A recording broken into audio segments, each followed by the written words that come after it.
Subscribe பண்ணாதவங்க subscribe பண்ணுங்க. அப்படியே பக்கத்துல இருக்க பெல் ஐகானையும் பிரஸ் பண்ணுங்க. மிதுன ராசி அன்பர்கள் அனைவருக்கும் வணக்கங்க. இன்றைய பதிவுல காலபுருஷ தத்துவத்தின் ரகசியம் இது நீங்க தெரிஞ்சுக்கிட்டீங்கன்னா அதிர்ஷ்ட காற்று உங்க பக்கம் விழுங்க. காலபுருஷ தத்துவம் அப்படின்றது காஸ்மிக் எனர்ஜி. நம்ம ஏன் பிறந்தோம் அப்படின்றதுக்கான காரணம், அதாவது கர்மா, காரண காரியத்தோட தான் நம்ம பிறக்கிறோம் அப்படின்றது இருக்கு. அதாவது தலை முதல் பாதம் வரை அப்படின்னு சொல்றது இதுதான். மேஷம் முதல் மீனம் வரை ஒரு மனிதன் ஏன் இந்த ராசியில பிறக்கிறாங்க, அப்போ அவங்க எந்த ட்ராப்ல சிக்க போறாங்க, அவங்க வாழ்க்கையில அவங்க எப்படி வெளியே வரணும், அவங்க ஏன் மீண்டும் மீண்டும் பிறக்கிறாங்க, ஏதோ நம்ம செய்யாத ஒரு கடமையை திரும்பவும் முடிக்கிறதுக்காக பிறந்த ஒரு பிறப்பு இல்லை, லைஃப் எக்ஸ்பீரியன்ஸ்க்காக வரும். அப்போ எல்லாருமே கடமையை முடிக்கதான் பிறந்தாங்க அப்படின்றது கிடையாது.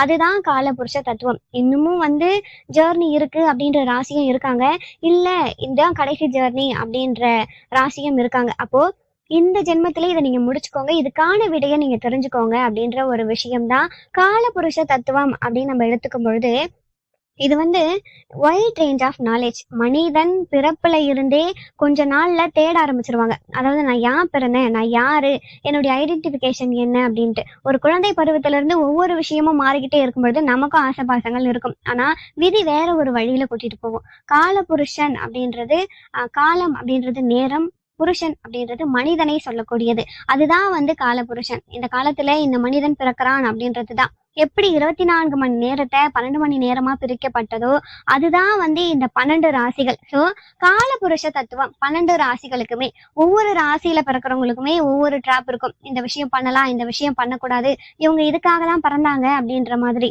ஸோ இப்போ இந்த மிதுன ராசி அன்பர்களுக்கு இந்த காலபுருஷ தத்துவம் எப்படி இருக்கும், காலபுருஷ தத்துவத்தின் ரகசியம் என்ன, இதை நீங்க தெரிஞ்சுக்கோங்க.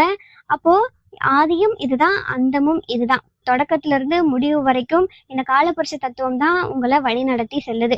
ஸோ மிதுனம் அப்படின்னு நம்ம எடுத்துக்கும் பொழுது இந்த ஷோல்டர், தோல் பாகத்தை குறிக்கக்கூடியது. அதாவது டியூல் மைண்ட் இருக்கும் இவங்களுக்கு. இவங்களுடைய இன்னொரு சைடு என்ன அப்படின்றது தெரியாது. சிம்பிளே ஒரு ஆண் ஒரு பெண் ரெண்டு பக்கம் இருக்க மாதிரி இருக்கும். மிதுனம் பொறுத்த வரைக்கும் இவங்க பிறந்தது ஏன் அப்படின்னா நிறைய பேர்த்த கனெக்டிங் பண்றது. அதாவது இவங்க தான் இவங்களுடைய காலபுருஷ தத்துவத்தின் ரகசியமே. இந்த மிதுன ராசி அன்பர்களை பொறுத்த வரைக்கும் குடும்பம் அப்படின்றது உலகம்னா என்ன அப்படின்றது தெரிஞ்சுக்கிறது தான் இந்த மிதுனத்தின் ரகசியமா இருக்கு. அவ்வளோ சீக்கிரம் புரிதல் அப்படின்றது வரவே வராது. இதுலயும் 3 நட்சத்திரங்களுக்கும் தனித்தனி குணாதிசயங்கள் இருக்கு. காலபுருஷ தத்துவம் என்ன சொல்லும் அப்படின்னா வெட்டு வெடுக்குன்னு பேசுறது. ஏன்னா புதன் சம்பந்தப்பட்டது. எந்த அளவுக்கு இந்த மிதுனராசி அன்பர்கள் நிதானம் அவங்களுடைய செயல்பாட்டுல கடைபிடிக்கிறாங்க அப்படின்ட்டு ஒண்ணு இருக்கு. எல்லாமே லேட்டா புரிஞ்சுக்கக்கூடிய அமைப்பு இவங்களுக்கு இருக்கு. கொஞ்ச நேரம் ஒரு ஜோக் சொன்னா கூட, அதாவது சின்ன வயசுல இருந்தே சொல்றேன், ஒரு ஜோக் சொன்னா கூட கொஞ்ச நேரம் யோசிச்சுட்டு ஓ அதுதான் ஜோக்கா, நான் சிரிச்சுக்கிட்டே இருக்கக்கூடிய ஒரு அமைப்பு.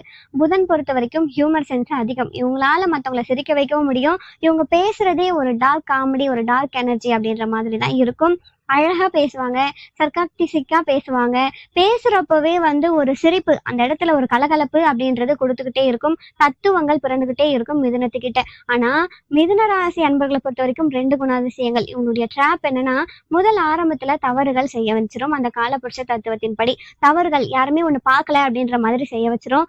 அதுக்கப்புறம் நீயே தான் அதை பார்த்துக்கணும். இந்த தவறுகள்னாலதான் உன்னுடைய வாழ்க்கையில நீ இவ்வளவு பெரிய பிரச்சனைகளை ஃபேஸ் பண்ணுன.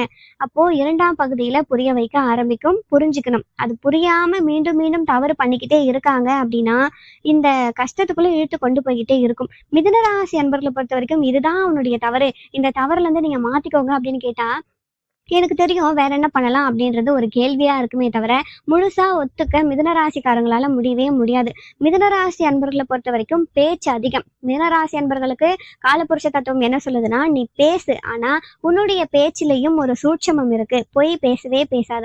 ட்ராப்பே பொய் பேசுறதும் புரளி பேசுறதும் அதிகமா பேசுறதும். இந்த பொய் புரளிகளை அப்படியே எஜுகேஷன் சிஸ்டம்ல போய் வைக்கிறது. உன்னுடைய நாலேஜை மற்றவங்களுக்கு ஷேர் பண்ணு, டீச்சரா இரு, மென்டரா இரு. ஆனா மென்டரா இருக்கக்கூடிய அமைப்பு மிதுனத்துக்கு இயற்கையாகவே இருக்கு. அவங்களுடைய நாலேஜ் புதன் அப்படின்றதால எந்த அளவுக்கு அறிவை கொடுத்துக்கிட்டே இருக்காங்களோ நிம்மதி அப்படின்றது இருந்துகிட்டே இருக்கும். இவங்களால நிறைய பேர் கல்வி கற்கணும், டெவலப் ஆகணும் அப்படின்றது விதி. இவங்க ஒரு கம்ப்யூட்டர் டீச்சரா இருக்கிறது, இல்லை ஐடில இருக்காங்கன்னா அதுல ஒரு லீடா இருக்கக்கூடியது. இப்போ ஒரு ஆடிட்டரா இருக்காங்க அப்படின்னா அவங்களுக்கு கீழே இருக்கவங்களுக்கு நல்லபடியா சொல்லி கொடுக்கறதெல்லாம் இவங்களுக்கு நல்லா வரும். நல்லா சொல்லி கொடுப்பாங்க. இன்னொரு மிதுன ராசி எப்படி இருப்பாங்க அப்படின்னா டிராவலர்ஸா இருப்பாங்க. டிராவல் பண்ணிக்கிட்டே இருப்பாங்க. தேடல்கள் ரொம்ப அதிகமாகவே இருக்கும். அதுதான் அவங்களுக்கு ஒரு சந்தோஷத்தையே கொடுக்கும். ஆனா குடும்பத்தை இழக்க வைக்க ஆரம்பிக்கும். அந்த டிராவலிங்ல போயிட்டு போயிட்டு ஏதோ ஒரு இடத்துல அந்த ஃபோக்கஸ் பேலன்சிங் அப்படின்றது மிதுனத்துக்கு வரணும். இவங்களுமே வந்து இவங்களுடைய ஹெல்த், முக்கியமா பெண்கள் அப்படின்னு பார்க்கும் பொழுது ரொம்ப வந்து சேஃபா இருந்துக்கணும். ஏன்னா இவங்க வந்து இவங்க மேல வந்து ரொம்ப அக்கறை எடுத்துக்க மாட்டாங்க.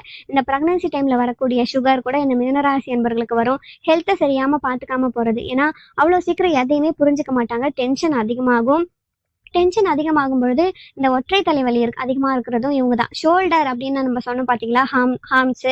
அப்போ எல்லாத்தையும் தாங்கக்கூடிய ஒரு இடத்துல தான் இருக்காங்க. எல்லாத்தையும் தாங்கணும். மிதுன ராசியில இருக்கக்கூடியவங்க நிறைய விஷயங்களை யோசிச்சுக்கிட்டே இருக்குது. கான்ஃபிடன்ஸ் லெவல் கம்மியாவே இருக்கும். செய்யலாமா வேணாமா, பல விஷயங்கள் யோசிக்கிறது. நமக்கு என்ன வரும் என்ன வராது, இதை செய்யலாமா அதை செய்யலாமா. வேலை செய்யற இடத்துல கூட ஒரு காம்ப்ளெக்ஸ் இவங்களுக்கு திடீர்னு வந்துருச்சு அப்படின்னா அப்படியே ஸ்டெக் ஆகி நின்றுடுவாங்க. எதுவுமே வந்து செய்யவே மாட்டாங்க. இது ஒரு ட்ராப் தான். ஏன்னா திடீர்னு நல்லா பேசிக்கிட்டே இருப்பாங்க, அப்படியே திடீர்னு ஸ்டாப் ஆயிடுவாங்க. இவங்களே சில விஷயங்களை கற்பனை பண்ணிக்கிறது. குடும்பத்திலையும் சில விஷயங்கள் இவங்களுக்கு இது மாதிரி நடக்கும். யார்கிட்டயும் வந்து அதை டிஸ்கஸ் பண்ணாம மைண்ட் அப்படியே ஸ்தம்பிச்சு நின்றுடும் இவங்களுக்கு. அப்போ அது ஒரு ப்ராப்ளமா மாறுது. மிதுன ராசியில இருக்கிறவங்களுக்கு கல்யாணம் பண்ணும்பொழுது பார்த்து ஜாக்கிரதையா கல்யாணம் பண்ணணும். பெரும்பாலும் சில பேருக்கு செகண்ட் மேரேஜ் போறதுக்கான வாய்ப்பு இருக்கு. மிதுன ராசிக்கு அதுவாகவே அமையறதுக்கும் வாய்ப்பு இருக்கு. காலபுருஷ தத்துவம் அதுதான் சொல்லுது. Dual mind. நான் ஏன் இந்த முடிவு எடுத்தேன் அப்படின்னு சிந்திக்க வைக்கக்கூடிய விஷயம் அங்கதான் வந்து நிற்கும். ஃபர்ஸ்ட் வந்து பிடிக்கும். அது ஏன் பிடிக்குது, அந்த ஒரு ரியாலிட்டி இருக்கு பாத்தீங்களா, அந்த ரியாலிட்டியை ஃபேஸ் பண்ணும்பொழுது அங்க ஒரு பெரிய ஷாக் இருக்கும். ஹேண்டில் பண்ண முடியாம இருக்கக்கூடிய சுச்சுவேஷன், நிறைய பிரச்சனை வந்து அவங்க ப்ராப்ளம் வந்து ஃபேஸ் பண்ற மாதிரி இருக்கும்.